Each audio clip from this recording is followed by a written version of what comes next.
नमस्कार. संवादच्या आजच्या आपल्या कार्यक्रमामध्ये आपल्याला पाहुणे म्हणून लाभलेले आहेत ज्यांनी नर्मदा मातेच्या आज्ञेवरून 4 वेळेला परिक्रमा केलेल्या आहेत आणि आध्यात्मिक अनुभव आणि त्याच वेळेला बाह्य जगाचं दर्शन हे पुस्तकामध्ये शब्दबद्ध केलेलं आहे. नर्मदे हर हर नावाच्या पुस्तकामध्ये ते सारं काही त्यांनी लिहिलेलं आहे.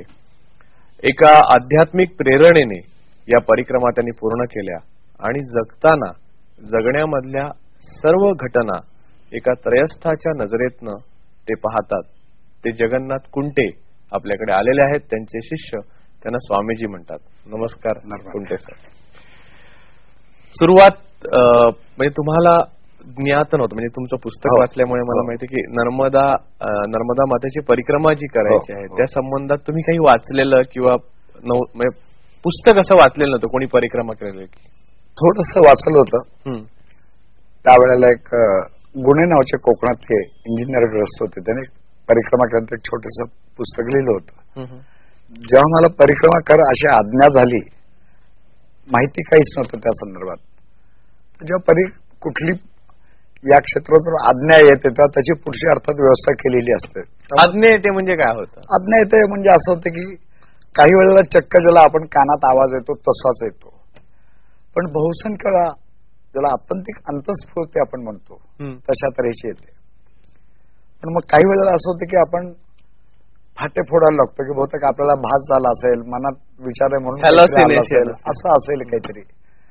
मग ते गुरुतत्व किंवा गुरुची जी शक्ती आपण म्हणतो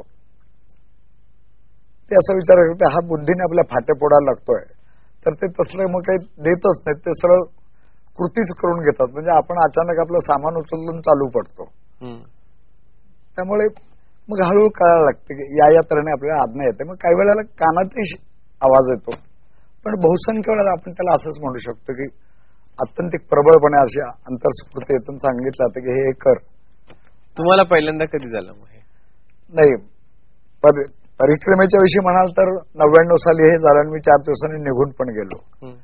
पण हा जो प्रकार आहे की लहानपणापासूनच साधिक जीवन जगत आलोय, साधना चालू आहे, नामस्मरण चालू आहे, त्यामुळे फार पूर्वीपासून हे आहे. मला आठवतं की एवढासा वयाचा असताना म्हणजे 4थी-5वीत असताना सुद्धा आम्ही घरातून निघून जायचो. मलाही भान नसायचं की आपण कुठं चाललोय.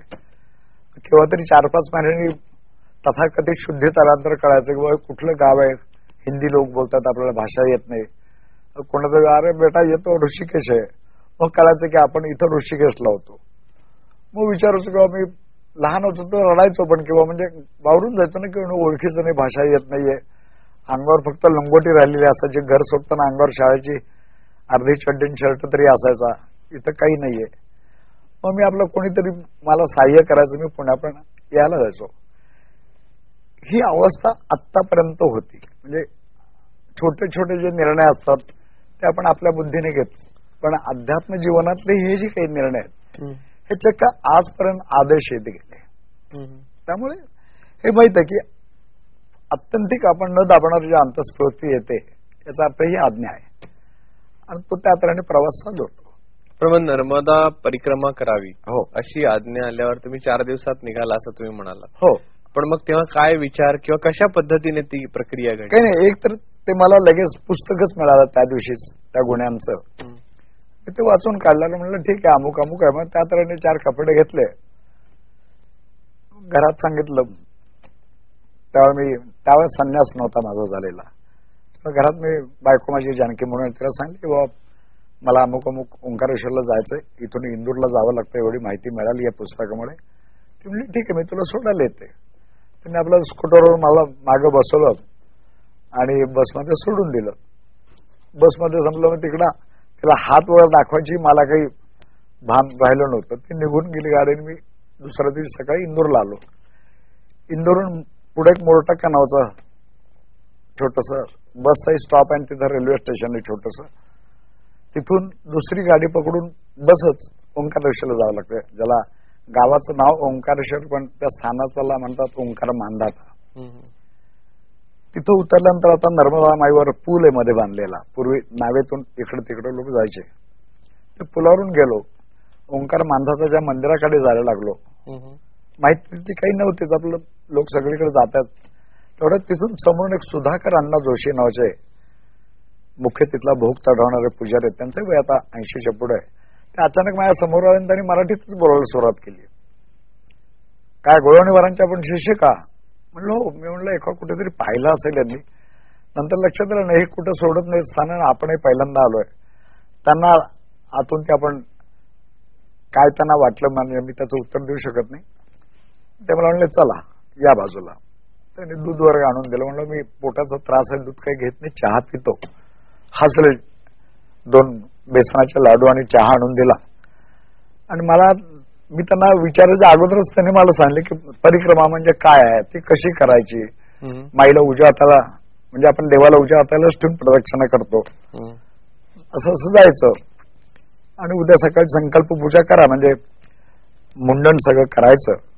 आणि 1, 3 किंवा 5 अशा ज्या छोट्या आदिवासींच्या ज्या मुली आहेत त्यांची नर्मदा माई म्हणून पूजा करायची, हार घालायचा, नमस्कार करायचा, दक्षिणा द्यायची. कढईत आपण शिरा करतो म्हणजे त्याला कढाई म्हणतात. तो शिरा करून त्यांना आपण हाताने भरवायचा छानपैकी आणि निघायचं, नर्मदा किनाऱ्यावर चालू पडायचं. विलक्षण चटके बसतात, अमुक तोत्रात काटे असतात, छोटे छोटे दगड पायाला टोचत असतात. शहरात राहिलेलात तुम्ही तर ते सहन नाही झालं समजा तर रबराच्या स्लीपर किंवा प्लास्टिकच्या चपला घातल्या तरी चालेल. फार त्रास व्हायला लागला तरी या असल्या तरी चपला घातल्या की हरकत नाही. या अहंकारात जाऊ नका, नाही ते सगळे कष्ट सहन करत मी जाईन वगैरे. आणि माईची कधी अशी इच्छा नाहीये की आपलं लेकरू परिक्रमा करतो तर त्याला त्रास व्हावा, अमुक व्हावा, असं काही नाहीये. तेव्हा अत्यंत तिच्यावर श्रद्धा ठेवून तिला सांगा, संकल्प पूजेत ते सांगायचं असतं की माई तुझ्याजवळ आलं, तू परिक्रमा करून घे आणि विश्वास ठेवा की तुम्हाला काही अडचण येणार नाही, सगळं ती बघेल.